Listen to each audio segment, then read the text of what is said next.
दोस्तों, भगवान शिव के बारे में ऐसा कहा जाता है कि भगवान शिव त्रिलोक के आदि और अंत के देवता हैं, जिनके आगे दुनिया की सभी शक्तियां असफल हो जाती है। लेकिन क्या आपको मालूम है आखिर भगवान शिव का जन्म कैसे हुआ था, उनकी माता कौन थी और उनके पिता का क्या नाम था, उन्होंने किससे अपनी शिक्षा प्राप्त की थी और किस किस को शिक्षा का दान दिया था? अगर नहीं तो चलिए, क्योंकि इस वीडियो के माध्यम से हम आपके इन्हीं सभी सवालों का जवाब देने वाले हैं, इसलिए प्लीज इसे स्किप किए बिना एंड तक जरूर देखना। दोस्तों, आज सबसे पहले भगवान शिव के जन्म से जुड़ी पहली कहानी यानी शिव पुराण की एक लोकप्रिय कथा के बारे में बताने वाले हैं। शिव पुराण के अनुसार भगवान शिव को स्वयंभू माना जाता है, जिसका मतलब होता है कि भगवान शिव का जन्म स्वयं ही हुआ था। यानी कि इससे एक बात तो साफ हो जाती है कि ना ही भगवान शिव की कोई माता है और ना ही उनके कोई पिता है। इसी कारण से भगवान शिव पंच तत्वों से भी परे हैं, जिसका कारण से इन्हें मृत्यु का भी कोई भय नहीं है और इनकी मृत्यु कभी नहीं हो सकती। पर अब बात करते हैं विष्णु पुराण में बताई गई भगवान शिव के जन्म से जुड़ी हुई एक और कहानी के बारे में। विष्णु पुराण में बताया गया है कि भगवान विष्णु के माथे से निकलने वाले तेज के कारण भगवान शिव की उत्पत्ति हुई थी और उनके नाम भी से निकलते हुए तेज से कमल पर विराजमान ब्रह्मा जी का जन्म हुआ था। मगर दूसरी ओर भगवान विष्णु के जन्म के बारे में शिव पुराण में बताया गया है कि एक बार की बात है जब भगवान शिव अपने घुटने मल रहे थे और उनके घुटनों से निकलने वाले मैल से भगवान श्री विष्णु जी का जन्म हुआ था। पर अगर ऐसा हुआ है तो विष्णु पुराण और शिव पुराण एक दूसरे से बिल्कुल अलग है। इस कथा के अलावा भगवान शिव के जन्म की एक और पौराणिक कथा काफी ज्यादा पॉपुलर है, जिसे शायद आपने बड़े बुजुर्गों से सुना होगा। पर अगर नहीं सुना तो आपकी जानकारी के लिए बता दें कि एक बार की बात है जब भगवान विष्णु और परम ब्रह्मा जी के बीच इस बात पर बहस छिड़ गई थी कि आखिर इस संसार में सबसे महान कौन है। और जब भगवान विष्णु और भगवान ब्रह्मा इस बात को लेकर बहस कर रहे थे तो एक जलते हुए खंभे के रूप में महादेव उनके बीच आए थे। दोस्तों, वो दोनों इस रहस्य को नहीं समझ पाए और तभी अचानक से एक आवाज आई जिसने कहा कि जो भी इस खंभे का छोर ढूंढ लेगा वही सबसे महान कहलाएगा।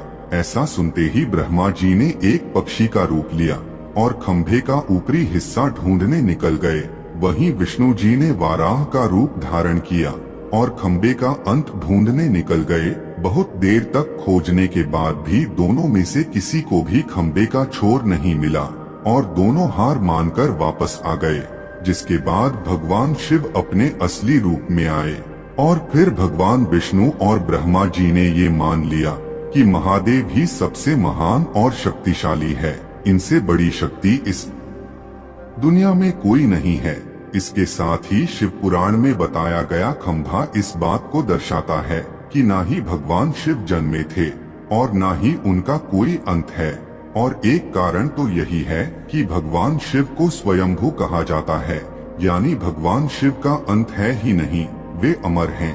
अब हम बात करते हैं भगवान शिव से जुड़े एक ऐसे विषय के बारे में जो सबसे ज्यादा प्रसिद्ध है कि क्या भगवान ब्रह्मा भगवान शिव के पिता हैं।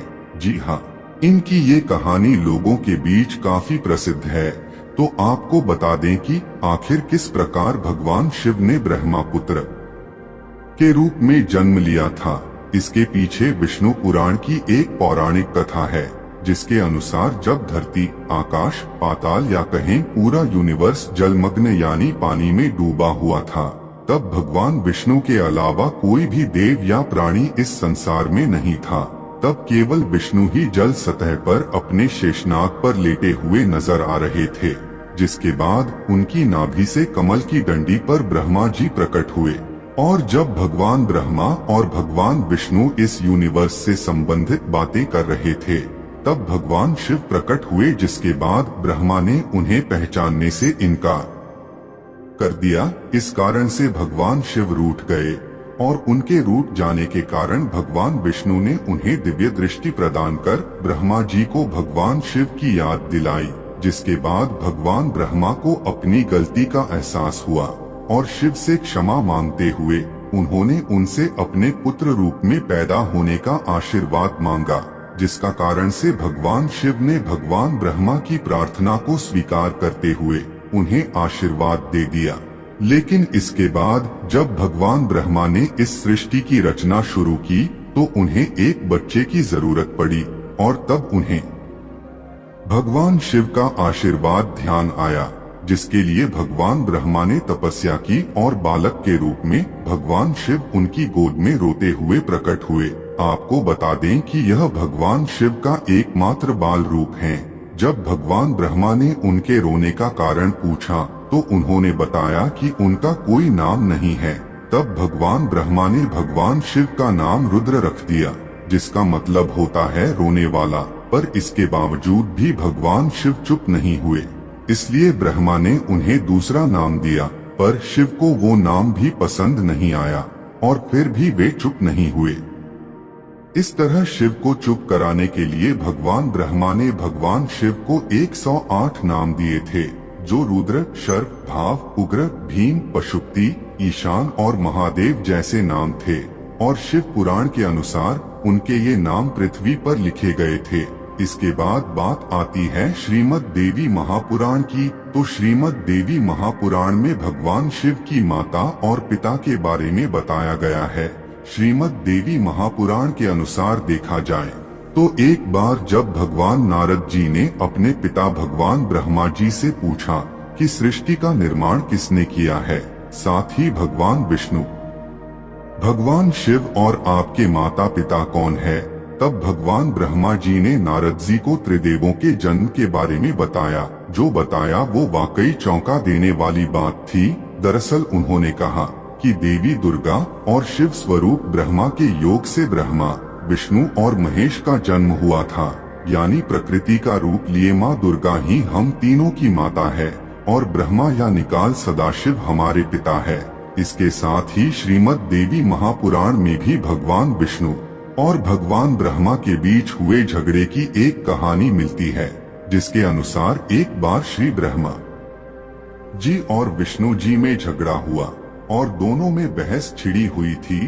तब भगवान ब्रह्मा ने कहा कि सृष्टि को मैंने बनाया है और मैं ही प्रजापिता हूँ, जिसके जवाब में भगवान विष्णु जी ने कहा कि मैं आपका पिता हूँ, क्योंकि आप मेरी नाभि से निकले हुए कमल से पैदा हुए हैं। और धीरे धीरे कर ये बहस बढ़ती गई। दोस्तों, इसके बाद इन दोनों का झगड़ा सुनकर सदाशिव वहां पहुंचे और उन्होंने कहा कि पुत्रों, मैंने ही तुमको इस संसार को बनाने और इसे संभालने के केवल 2 काम दिए हैं। इसी प्रकार मैंने शंकर और रुद्र को संहार और तीरों गति के कार्य दिए हैं।